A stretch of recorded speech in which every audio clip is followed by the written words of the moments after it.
저는 어저께 어느 분의 한 분의 상담을 들으면서 오늘 말씀의 설계 제목을 오늘 이 말씀으로 정했습니다.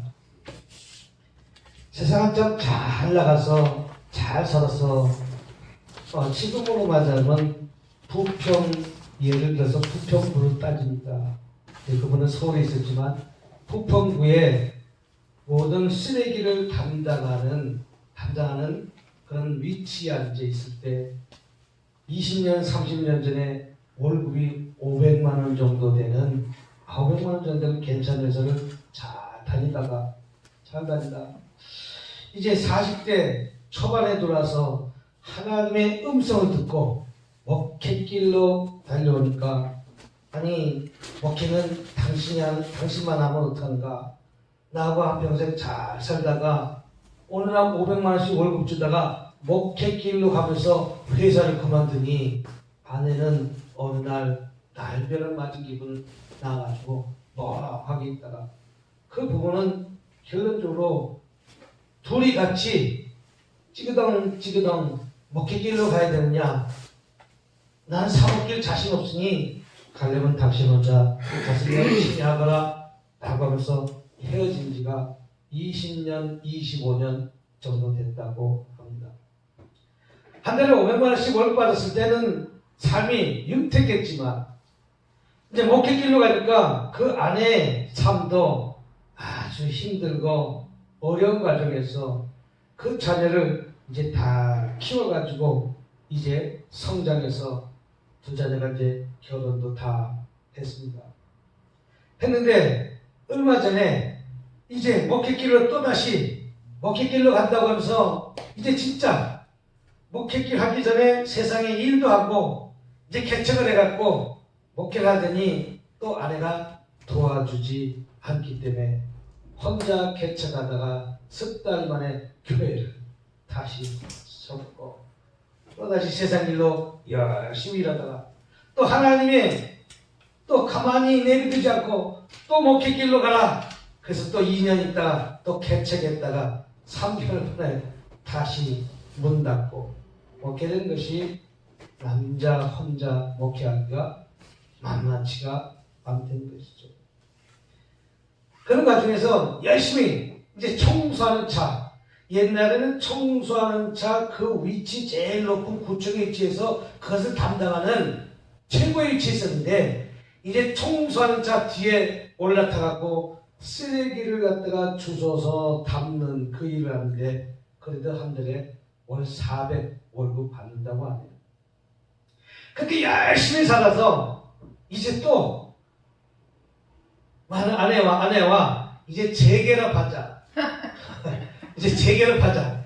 그래서 20년 넘게 다시 재결합해서 이제 살만했는데 아니 재결합하자. 이게 또 무슨 날벼락입니까? 요새 의료보험공단에서 건강검진한 거 건강검진했더니 위암 4기 말기 폐암 1기 질병을 갖고 온 거예요. 지금도 한 달에 400만 원씩 월급을 갖다가 받습니다.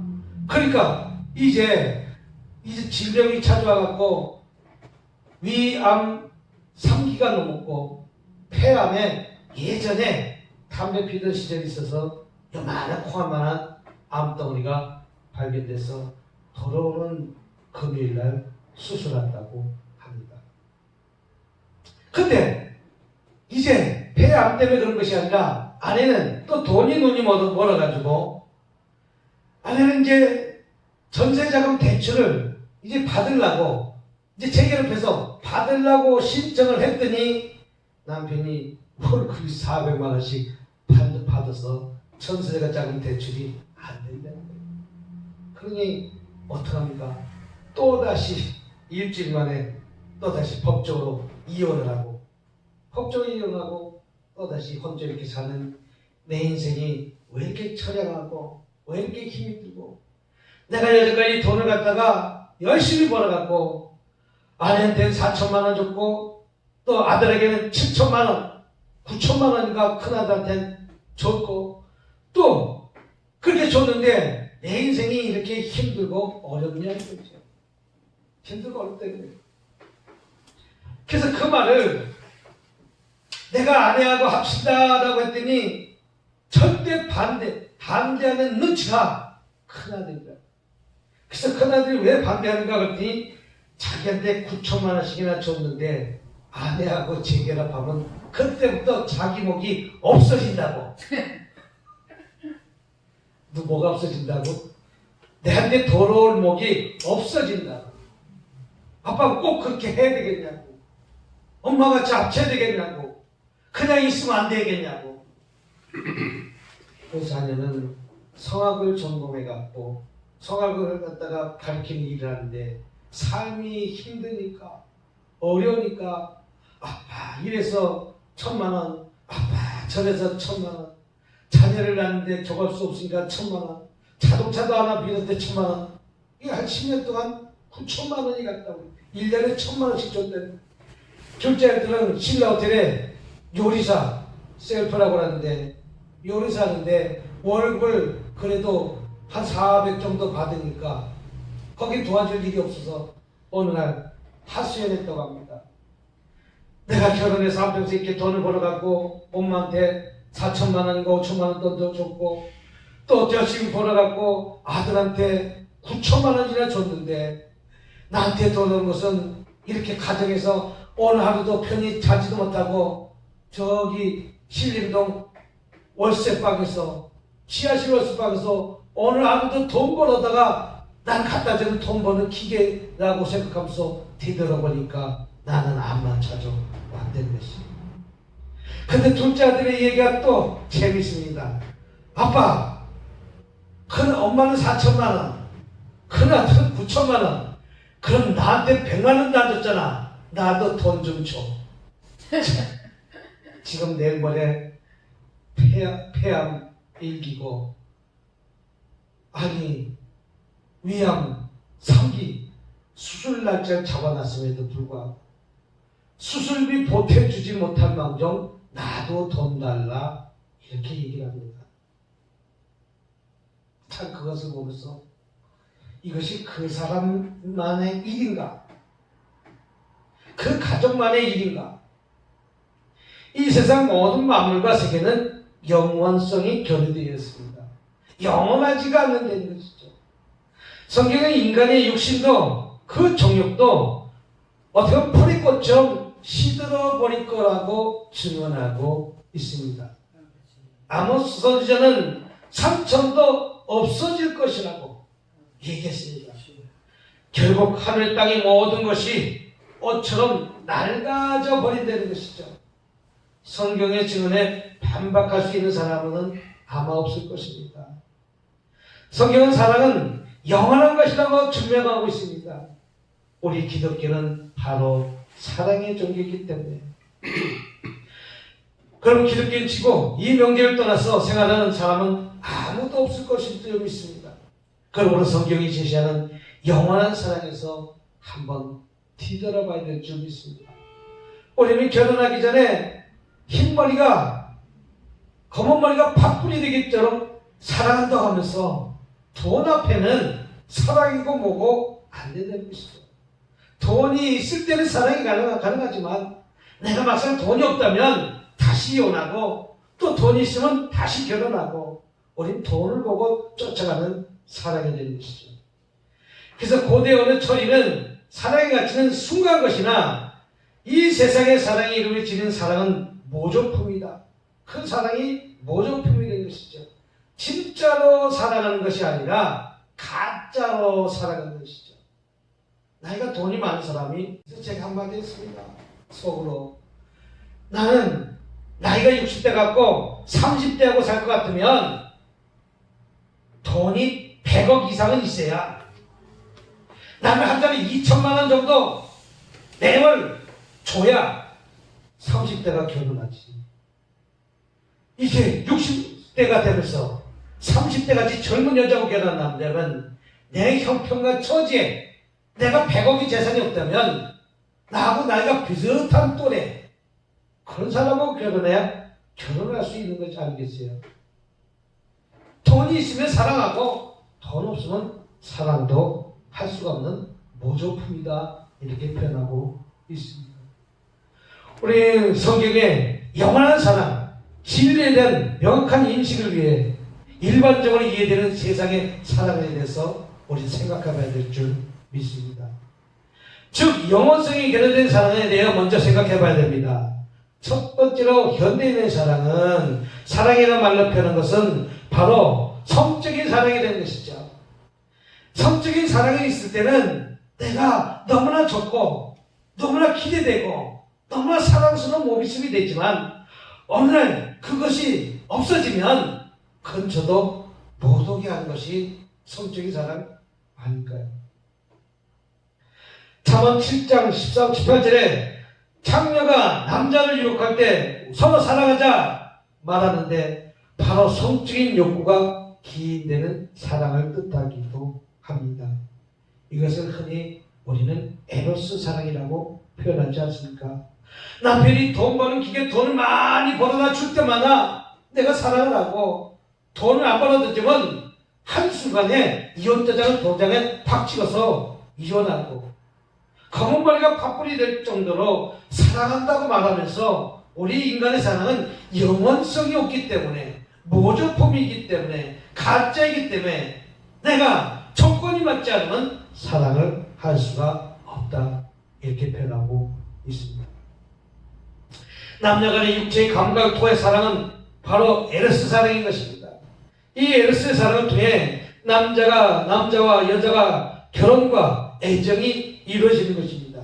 그런데 그 애정이 싫어지면 하루아침에 등 돌리는 남남이 될 수밖에 없습니다. 두 번째는 친구 간의 사정입니다.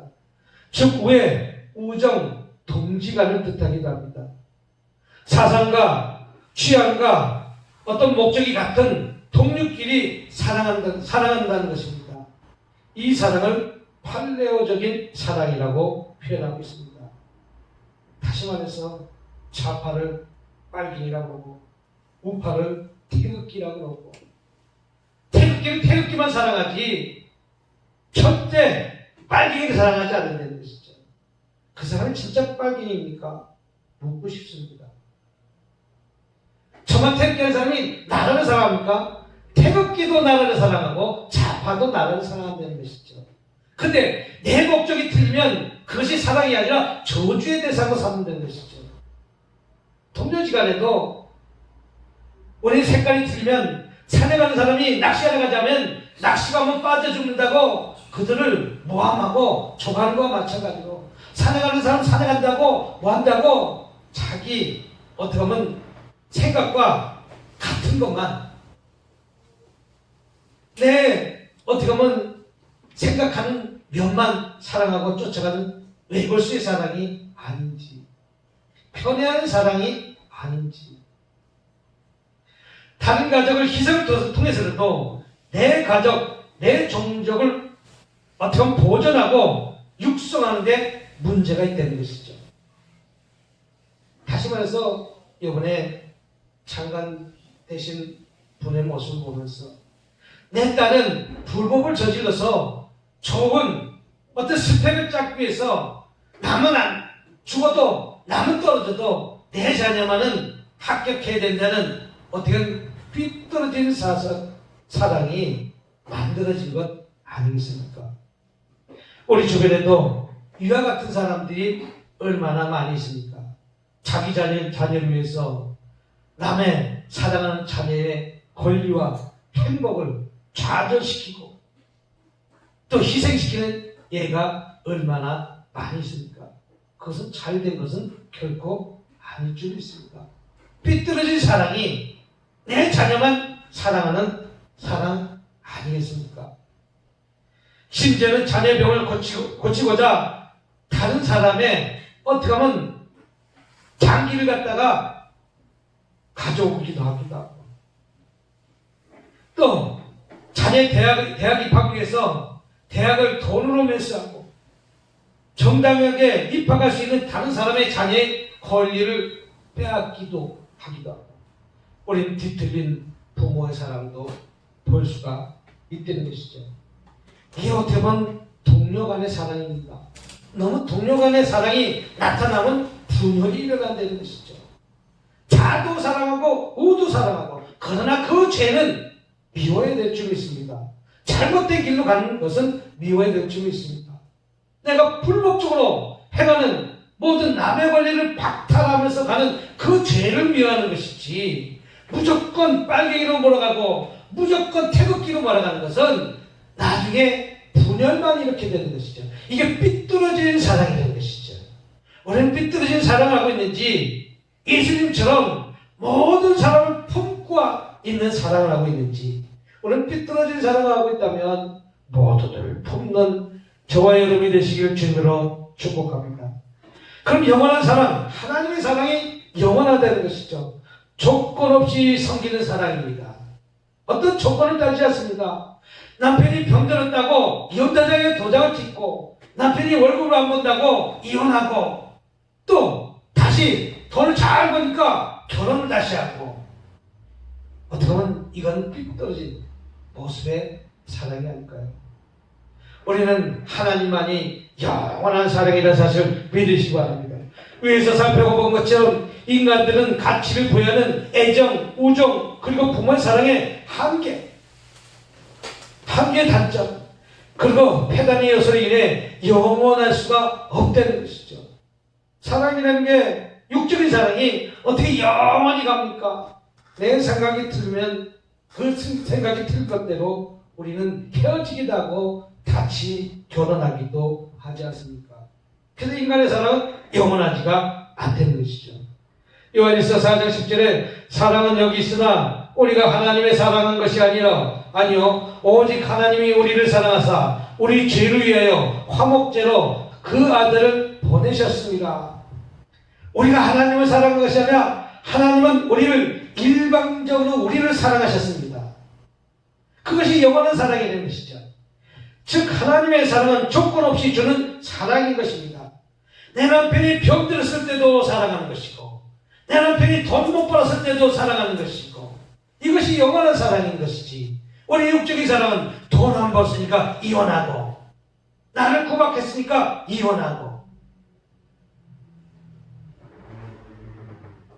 상대방이 무엇이 필요하기에 베푸는 사랑이 아니라, 상대방이 나를 사랑하지 않을지라도 먼저 사랑하는 적극적이고 주도적인 사랑이 바로 하나님의 사랑입니다. 아멘. 또 나가 하나님의 사랑은 상대방을 사랑할 수 없는 결정과 단정이, 어떤 단점이 있기에 오히려 상대방을 불쌍히 여기고, 상대방을 불쌍히 여기고 섬기는 역설적인 사랑을 알 수가 있는 것이죠.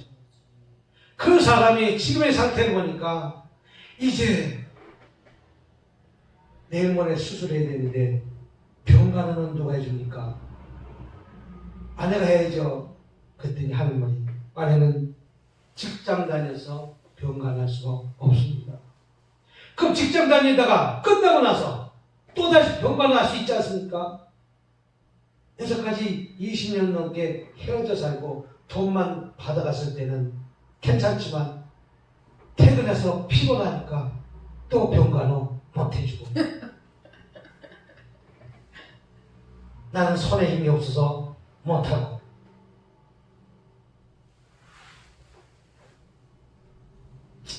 더 나아가 하나님의 사랑은 상대방을 사랑할 수 없는 결정과 단점이 있기에 오히려 상대방을 불쌍히 여기고 섬기는 역설적인 사랑을 할 수가 있는 것입니다.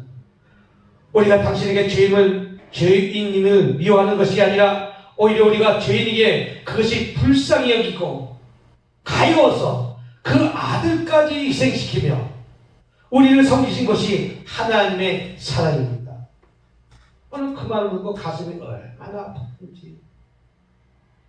병간해 줄 사람이 없어가지고, 근데 다행히도 암보험 들어갖고 돈을 조금 나왔는가 봐요.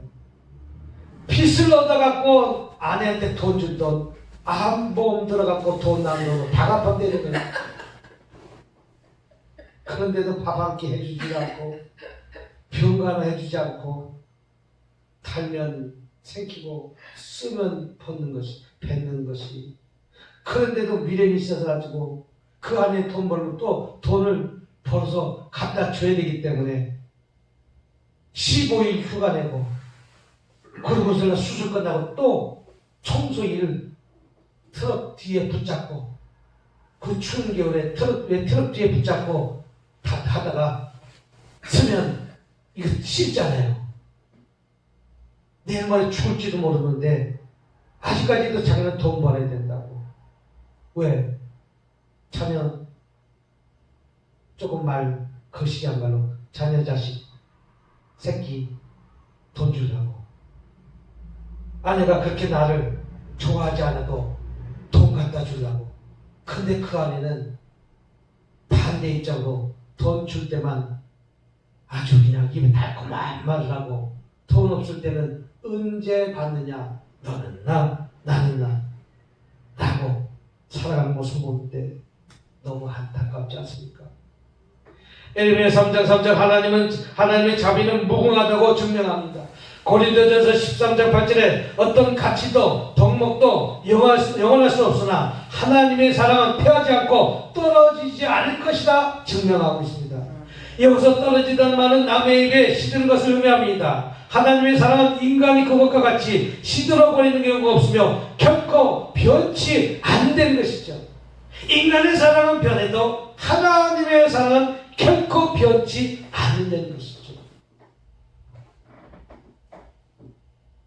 나이 갈수록 더 심하고 더 풍성해지는 것이 하나님의 사랑인 것입니다. 로마서 8장 30절에 죄인된 우리를 선택하사 성도로 불러주시고 의롭다 인정하시고 끝내는 천국 영화까지 자리에 우리를 인도하시며 하나님의 불변적인 어떻게 심화되는 사랑이 기록되어 있습니다. 우리는 이 하나님의 사랑을 늘 오늘도 받고 살아가는 것 아니겠습니까?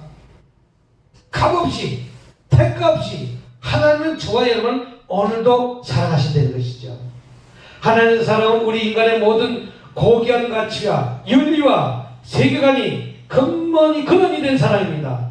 남녀간의 에로스 사랑, 하나님의 사랑 안에서 행하며 어떻게 보면 아가스의 솔로몬과 슬라미 여인과처럼 살아갈 수 있는 아름다워질 수도 있습니다.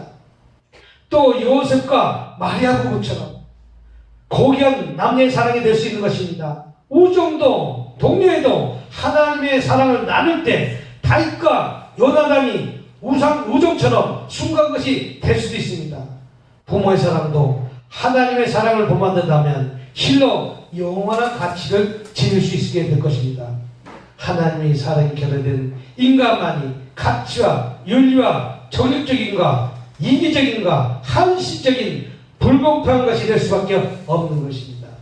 이처럼 하나님 사랑은 이 세상의 모든 것을 순화시키고 온전하며 승화하기까지 그 기준이 근원이 되며 영원한 하나님의 사랑이라는 것을 깨달으시길 주님으로 축복합니다.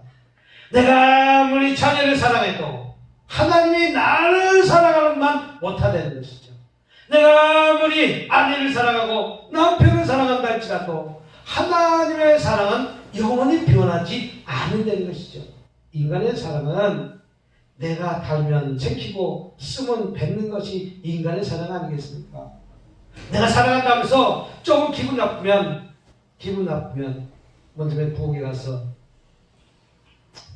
천안에 부엌에 가고 부부지간에도 마음에 들지 않으면 이뜸밥 주지만 마음에 들면 바로 압력밥솥에서 밥해서 주는 것이 마음에 드니까 압력밥솥에 밥을 해주는 것이다. 근데 냉장고에서 데펴지는 것은 마음에 안 드니까 그래야 그럴 마음이 없지만 있는 밥 그냥 먹자 편한 마음으로 이렇게 하는 거다. 그랬더니 그 원장이 이해가 된다고. 그 말에 동의한다. 결론 맺겠습니다. 에베소서 5장 6절에 위에서 배운 영원한 하나님 사랑을 본받는 자가 될 것을 교훈하고 있습니다. 또 에베소서 5장 2절에는 그 사랑 가운데 거하고 행하는 성도가 되어야 된다고 교훈하고 있습니다. 베드로전서 2장 9절에 그 아름다운 하나님의 덕을 선전하는 성도의 삶을 요구합니다. 영원하신 하나님의 사랑을 이상적인 가치로만 남게 해서는 안 될 줄 믿습니다. 우리 성도들이 생활 속에서 그 사랑이 문화를 정착시켜야 될 줄 믿습니다. 자도 사랑하고 우도 사랑하고 우리 하나님의 사랑의 복을 넓혀서 나가 좋아하는 좋은 쪽만 사랑하는 것이 아니다. 결핍된 사랑하는 것이 아니라 모두 다 사랑으로 품고 안는 그런 삶을 사시길 주님으로 축복합니다. 기도하겠습니다. 사랑이 많으신 하나님 아버지, 우리가 아무리 하나님을 사랑한다 할지라도 아버지 그 사랑을 실행치 않고 본받는 생활을 하지 않는다면 그 사랑의 가치가 퇴색되고 오도될 수밖에 없습니다. 그럼 언제까지 주님의 그 사랑을 실천하는 사랑의 증인이 되게 도와 주시옵고 아멘. 힘이 들고 어려운 삶을 살지라도 끝까지 사랑을 지키면서 나아가는 저희들이 다 될 수 있도록 도와 주시옵기만을 간절히 바라며 우리 주 예수님으로 기도드렸습니다. 아멘.